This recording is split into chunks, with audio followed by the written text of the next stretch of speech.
follow-up questions on Gearbox and Larian. So Gearbox, was Randy there, and did he pull out a deck of cards?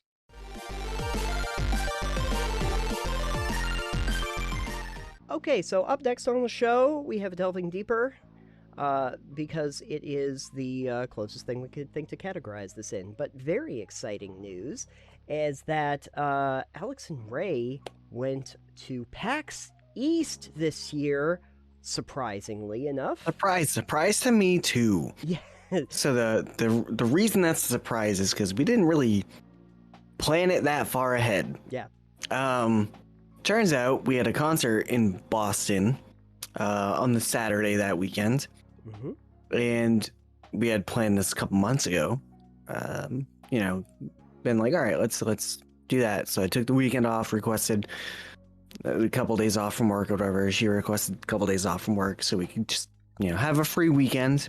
Sure. Do whatever, have fun, whatever. So couple like 3 weeks ago now, I was like just randomly looking up what there was to do in Boston, and I was like, hey, PAX East. It's like, wait, when's PAX? And then I looked and went, oh shit, PAX is the weekend we're already in Boston. So I was like, hey, do you want to go to PAX on Sunday? Because all the 4-day and 2-day passes were like, Saturday was all sold out. I'm like, oh, okay. Yeah. And so she's like, yeah, okay, sounds fun. So we got tickets back. So we got a hotel in Boston. We went to the Museum of Science during the day on Saturday. Walked around for several hours.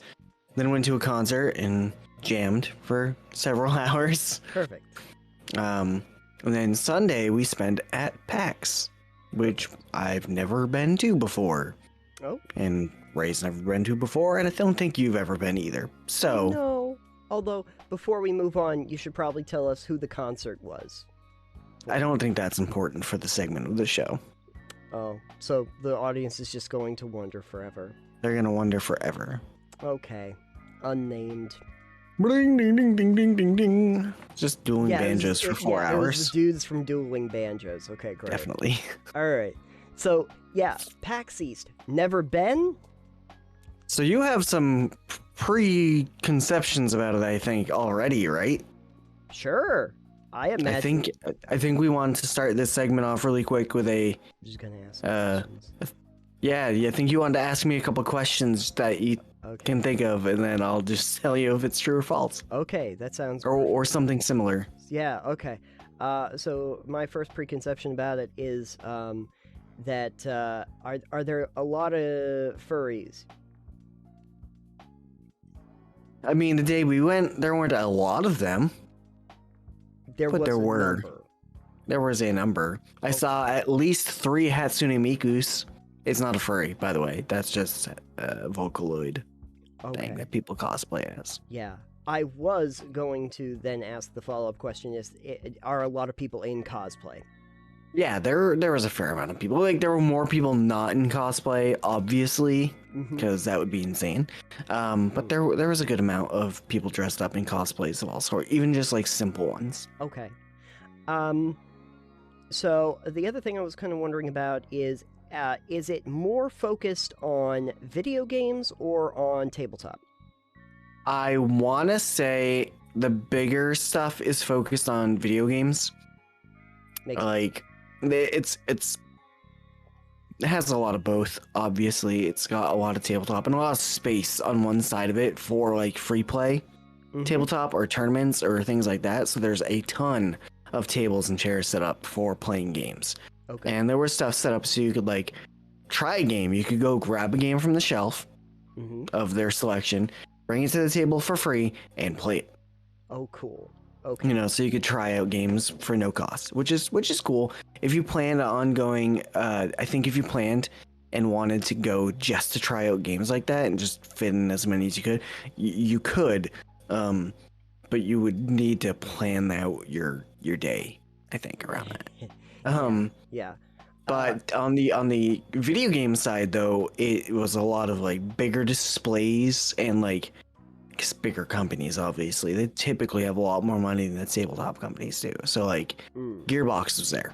Cool. And they had this big, huge setup with tons of computers and systems, so you could play like either probably Tiny Tina's is what they had. They had people handing out stuff, and they had like a huge just display, like that was all like fancy. Perfect. What was the other one? Oh, Larian was there, and they were doing stuff for Baldur's Gate 3. And they had people that were, I think, working for them in full cosplay outfits, costumes of the characters. I think a whole setup there with like a castle and everything for their area. So the video games definitely had more space and was a lot more grandiose. Like the Intel side of it, like Intel had a giant section. Oh yeah. Where they were doing stuff. So yeah. Now in like Boston Fig, the digital and the analog essentially were on two different levels. Was it all shared on one floor, or did they? Yeah, it was all like the convention floor. It was like one side was video game and one side was tabletop. Yeah. But they had talks and stuff going out throughout it too. Okay. Because I know I mentioned it to you and you looked it up and saw some. Those were more, I think, on the second floor and further out, where they had like conference rooms and things like that. Okay. Follow-up questions on Gearbox and Larian. So Gearbox, was Randy there, and did he pull out a deck of cards? I do not know, and I do not know. Perfect. Also, no, it's fine. Good. Okay. For a second, I was like, wait, is Randy behind me right now? Randy's behind you right now. I'm going to put a picture of Randy Pitchford on the back. Okay. And Larian, did Larian have any information about the official launch, essentially, of Baldur's Gate 3? No idea. I didn't actually go into the booth or listen to anything. They had a lot of the video game side was demos. Okay. It was like indie studios and video games like, here, come and try our game. All this stuff. Have take a 30-minute demo, 5-minute demo, whatever. So it's come and try the game, play it, stuff like that. Is what it seemed like. All right. I did not play any demos. We just kind of wandered around a lot. Okay. In terms of like the actual tournament part, because I know that they do play some tournaments, is it mostly the structured tournament plays for like the tabletop side, or is it more like you were talking about with the is there a bigger focus on the individual tables where it's kind of play as you want? I do not know, because I don't think there were any tournaments going on Sunday, and if there were, I did not know. I didn't look into it that hard. Yeah. Speaking of which, on terms of activity there, I know that they were having quite a few panel discussions. Did you go to any of those? No, that would have taken like signing up for it and scheduling, and that's too much. I met up with a friend of mine who goes like every year, who's gone for like the last 10 years, and he helps kind of us wander around. And oh, good. They had a lot of food trucks though, so we got some delicious food. Excellent.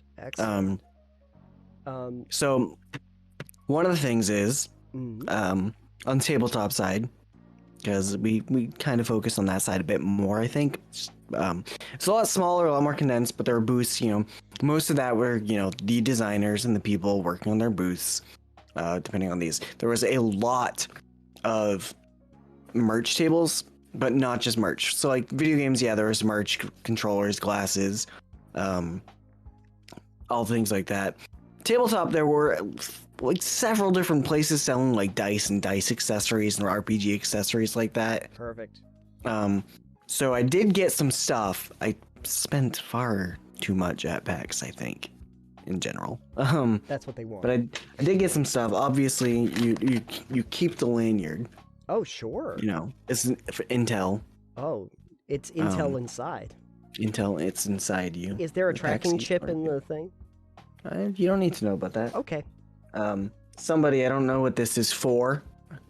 It's just a little keychain thing. It's a little cute dragon thing. I think Ray got, same guy gave her a pin that's got a dog on it, so she loves it. Perfect.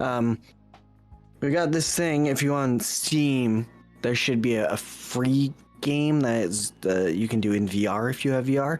I think it's called Cypher's game. Oh, you got a memory stick? Yeah, it's just USB for it. Yeah. But it's, I guess, Poland had made it. Like the Institute of National Remembrance has to do with like the Enigma code and everything like that, and it's 3D and virtual reality, like whole experience, like a history. It's not a game. It's a history game type deal. Oh, neat. I don't know if it has much gameplay in it itself, but it's like interactive history, Okay. which is really neat.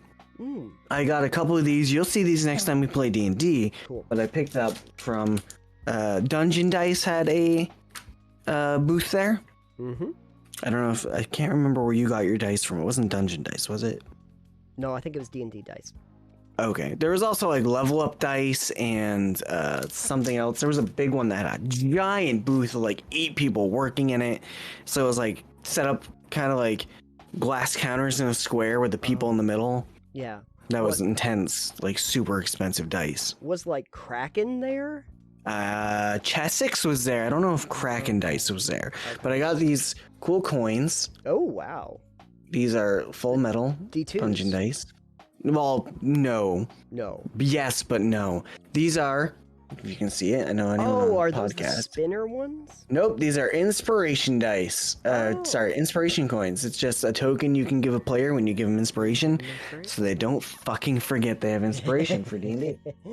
Or fate points or whatever like that. You could I just did mark it down on your sheet. But... I did stop and see our long time of the old show and my personal long time Twitter friend, Jason Anarchy. Got to meet him finally.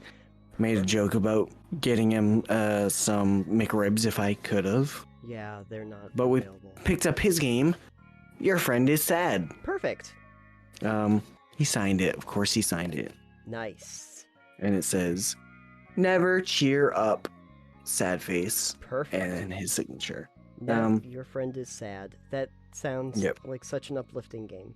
I remembered seeing when he did this. He had a bunch of all of his games there. It was really great. But it was nice to be able to like meet him finally after like kind of being knowing him for like 5 years and having him on our show a couple times. Sure. Yeah, sadly we ordered t-shirts that would have said hi. I'm like I'm EXP Limited Oh, and had yeah. like Total Puppet Knockdown on the back. So instead of that, I didn't wear that because it did not arrive in time. Happy noise. It was either wearing my Chuglock shirt from the first run of Drinking Quest and I was telling him, I'm like, I was thinking about wearing the Chuglock shirt just so you could be like, hey. And he's like, yeah, I haven't made t-shirts since then. He's like, wow, that's OG. Yeah. In lieu of that, I wore our TPK shirt because Perfect. brand rep. Yeah, absolutely. Armor Class 10 was there, Oh, I think. I think something else. So I talked to Jason. I also saw our other person we've talked to before, Breeze Gigas Breeze, yes. from Aegis, which has another Kickstarter coming out soon. If you're looking for it, it's, I believe, Aegis Second Ignition. And he was telling me that one of the things that they added to that one that was much requested was a solo mode to play the game. Oh, cool. So you don't have to have a friend, you can just play with robots. Also, he suggested we have him on for a show where we talk about the top 10, top 20 big robot animes. So we'll have to get in touch with him about that. And I was like, I don't think Nathan really watches anime, so I don't know if he can add any. He's like, perfect, even better then. Yeah, that's even great. One thing I do want to show you I got, which I'm wearing because Gigantors is a thing. Gigantors. So I got another shirt. I'm sorry on the podcast you can't see this, but Yeah. Oh, Dungeons and Dragons, and it looks like the this Dunkin' nice Donuts. this Dunkin' Donuts logoed shirt. Adventures run from Adventures dragons. come from dragons. Speaking of, So the fun thing with that one is they make the shirts there. They have a selection of shirts and a Sure. t-shirt press and all of the press. I forget what they're called. yeah. And the things there, and they press your shirts for you, Oh, like wow. on the site. Oh, I got this one, and Ray got one that was Settlers of Cat. Oh, It's a Catan box with a cat in it, with the arm over the rest of Catan. oh So it's yeah. just Settlers of Cat. Settlers of Cat. Yep. Perfect. Great. I should ask, since it's, RPGs and a lot of Dungeons and Dragons, was Wizards or anybody from Dungeons and Dragons there? I don't think. Did we see any like specifically D&D or Wizards of the Coast when we were there? I don't think we did. I assume they would have had a big booth. Oh, I would if think they it would were be there. pretty prominent. Yeah. I Yeah. would imagine. I guess my friend that we met up with there was telling me that it was like 60% of what it usually is Yeah. because pandemic and all that stuff. Like, still had to wear a mask all the time, which is fine. Right. But yeah, he's like, yeah, he's like, usually all the space here is like taken up with whatever, and like there's all this extra space that is usually filled. Sure. So it's, I guess, a smaller here than it usually was still, which is again fine. But it's just really interesting. So a lot of it is demos. Yeah. I want to say like both sides is there's places to play games, places to learn games, to try games for free. And to be fair, yes, a lot of it is trying to sell you stuff. Sure. As per an expo. Yeah. There were coats that my friend Tyler spent far too long trying on that were like $500 to $800 coats. I think they were Superhuman. Oh, okay. I think, is that the brands that like Critical Role guy possibly does? Yeah. Maybe they're like Ezio looking coats. Oh, Stuff like that. Cool. I don't remember. But like some of the stuff definitely catered to like people with a lot of disposable money. Yeah. One of the other things he showed me too was, because he had been walking around since Thursday at PAX. Dice towers, how people love their dice towers and their dice mats and all those things. Okay, well, they had people that had parts of those set up too, showing off these nice, well-crafted wood and other dice towers. And there was a dice tower and tray set made of some kind of ebony wood. Oh, beautiful. Nice. It's very pretty. Oh, yeah. Guess how much the set of the tower and tray was? Oh, probably about 2,000. That's a bit more. I think you're just eyeballing it. Yeah. On purpose. No, because I've seen some things that are like, if you were to get God, what are they, the magnesium or whatever, the big dice that are like the super heavy dice? Those are like 2,000. Like titanium? No, not titanium. I wouldn't want to use magnesium for a dice because it would light on fire and stay on fire forever. Okay, it's not the magnesium. What's the super heavy metal that's heavier than lead? Gold. No, it's not gold. But anyway, they make tungsten. Tungsten. There you go. Tungsten steel. They have tungsten dice, like the D20s that are about this big, that are about 2,500. No. Nobody needs that. Please stop. The dice tower and tray that I looked at was $900. Okay. Just steal. Literally. You'd have to steal it. Can I put it over my giant Ezio coat? Yeah.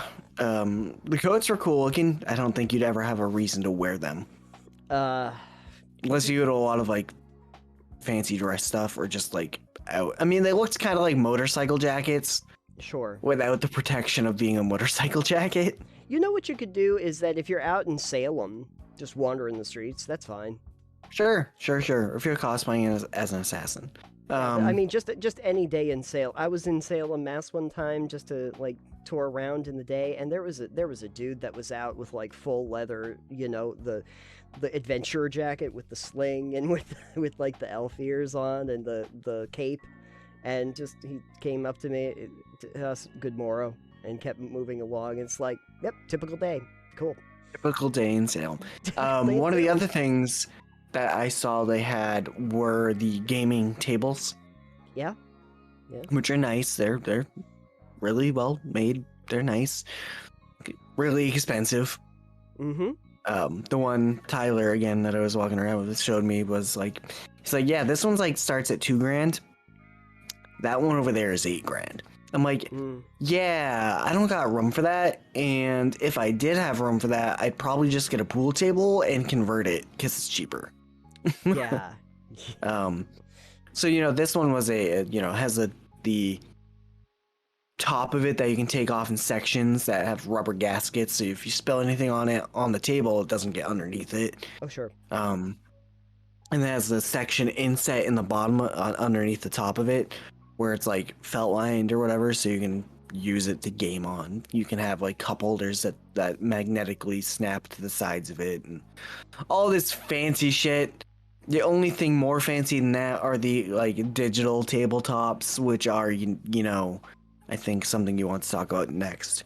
Yeah. So the segue here is very expensive gaming tables. Very expensive gaming. Yeah, no, it was Man. it was fun. I don't know what I expected really when I went to PAX, but it was fun. We kind of were just aimless a lot of it, but it was enjoyable. Sure. We talked to a few people about games, got to look at a bunch of games and RPGs, and Sure. tried not to spend an inordinate amount of money while there. Right.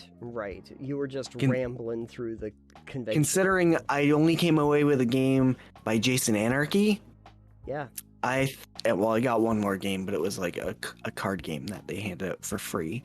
Oh, good. So I guess that counts. But considering I only came away with a shirt, a game, a couple tokens, It's not too bad. and whatever, I'd say I did pretty well. Yeah. If I were to go again, I would probably try to figure out like what I wanted to do. You'd plan out your day. I'd plan out weekend. like I'd probably plan it out. Be like, all right, these are games that I'm interested, or studios I'm interested in seeing, Mhm. like demoing the games. These are games I'm interested in playing or seeing or talks. But like as just an experience to go through, it's not bad. It's pretty decent. The other thing is that you could do what we did when we went to Boston Fig and show them that we are actually press. Yeah, but then you have to be impressive.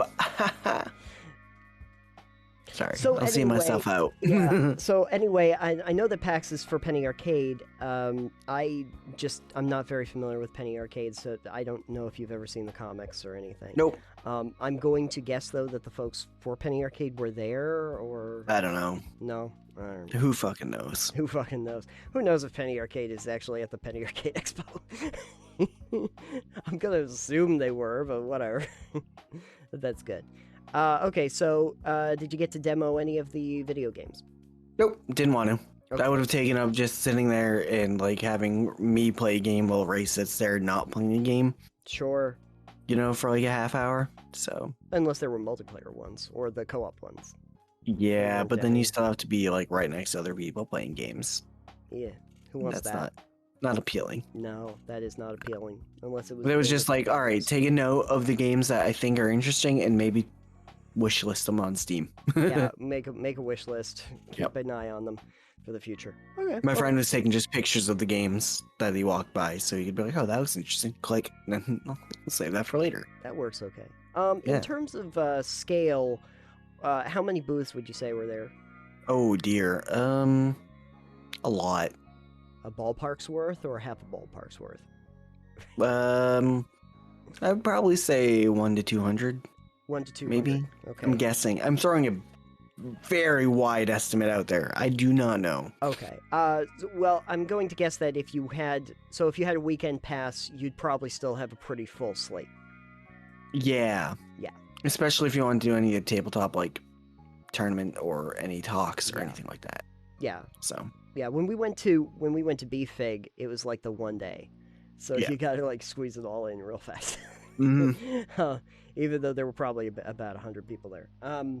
But okay, well that's good. Is it something that you would consider going to again and actually plan on it? Maybe. Yeah. I'm not sure. Okay. Possibly, depending on the year and monetary situations and things like that. Sure. So Did you prefer PAX East to Boston Fig? yeah, I think I liked it more because I wasn't there trying to like interview people. Oh, okay. Just from your You know? personal experience. Yeah, it was just there having a good time, so it was a bit more Oh, that's good. enjoyable and less stressful. Plus, I got to see a friend I haven't seen in a while. That was nice. Yeah. Yeah. Oh, well, that's good. That's good. So, convention. Good. Conventional. Expo. Fun. You get things. Expositional. It's expositional. Great. Well, I'm glad that you enjoyed the exposition. And I am glad that you were willing to provide a lot of exposition here on the show. I am glad I could provide the token of inspiration. Moving Not on. sponsored. Moving on.